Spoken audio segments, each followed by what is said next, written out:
Le bel engouement pour les joueuses du Brest-Bretagne Handball sur les marches de l'hôtel de ville de Brest. Avant la trêve de l'été, les championnes de France retrouvaient leur public brestois pour une séance de dédicace.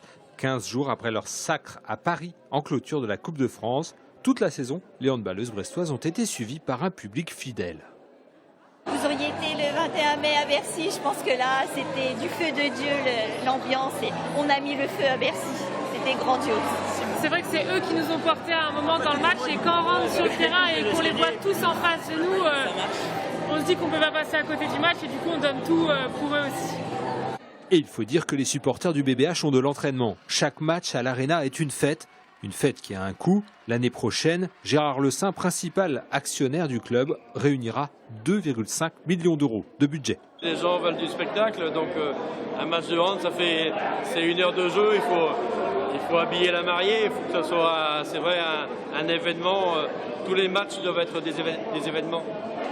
À Brest, il y a le sport qui rit et puis le sport qui pleure. Les Albatros abandonnent volontairement l'élite par manque de moyens et les basketteurs de l'Étendard, rattrapés dans les filets de l'URSSAF, sont obligés de liquider leur club. Pour ce qui est des échecs financiers, vous le remarquerez comme moi, il s'agit hélas trop souvent de mauvaise gestion. C'est le cas là de l'Étendard puisque, vous l'avez remarqué, il y a des cotisations URSSAF qui n'ont pas été réglées. Et ça, c'est de leur responsabilité.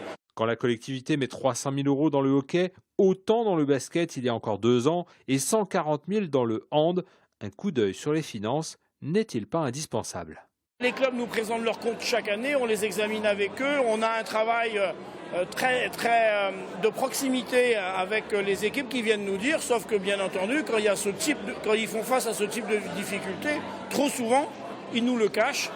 Désormais, avec les championnes de France en handball, une nouvelle équipe, un entraîneur et un président pour le foot, l'avenir sportif de Brest parmi l'élite est prometteur, même si toutes les disciplines ne seront pas au rendez-vous.